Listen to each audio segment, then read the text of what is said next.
वाराणसी के वनों में कभी एक सुवर्ण मृग रहता था। उसकी आंखों रत्नसी चमकीली, सींग रजत की कांति लिए हुए तथा उसका शरीर अन्य हिरणों से अधिक बड़ा और सुंदर था। वह 500 मृगों का राजा था और उसे निग्रोधराज के नाम से पुकारा जाता था। उसी वन में उसी के सदृश एक और हिरण रहता था। वह भी 500 मृगों का राजा था।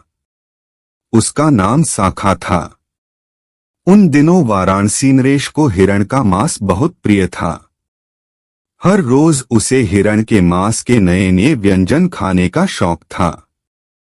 राजा के अनुचर इससे बहुत परेशान रहते थे, क्योंकि हिरण बड़े चौकन्ने और बड़ी तेज चौकड़ियां भर क्षण भर में आंखों से ओझल हो जाते थे। एक दिन राजा के आदमियों ने प्रतिदिन हिरण के पीछे न भागने का एक निदान ढूंढ निकाला। उन लोगों ने वन से नगर को जाने वाली एक पगडंडी को छोड़ सारे को चारों तरफ से घेर लिया और ढोल बाजे के साथ वन केंद्र को बढ़ने लगे। तब सारे मृग नगर को जाने वाली पगडंडी से होते हुए राजा के एक उद्यान में इकट्ठे हो गए। जैसे ही सारे मृग उद्यान में पहुंचे, लोगों ने उद्यान द्वार बंद कर दिया। उन्हीं मृगों के बीच 2 स्वर्ण मृग भी थे। राजा ने जब उनकी चर्चा सुनी तो स्वयं भी वह उन्हें देखने आया तथा उनकी विशिष्टता के कारण उन्हें प्राणदान दे दिया। उस दिन के पश्चात जब भी राजा के अनुचर किसी हिरण को मारने आते तो उनके आगमन से डरकर हिरण जहां तहां भागदौड़ करने लगते, जिसके कारण एक हिरण के स्थान पर अनेक हिरण मारे जाते या घायल हो जाते। इस आपदा से बचने के लिए हिरणों ने एक सभा की और तय किया कि प्रतिदिन एक हिरण राजा के घातस्थान पर स्वयं जाकर अपना बलिदान करे। राजा के अनुचरों को भी हिरणों के सहयोग से प्रसन्नता हुई और वे केवल आए हुए वध्य हिरण के ही प्राण हरते थे। एक दिन एक मादा हिरणी की बारी आई। उसके पेट में एक नन्हा हिरण पल रहा था।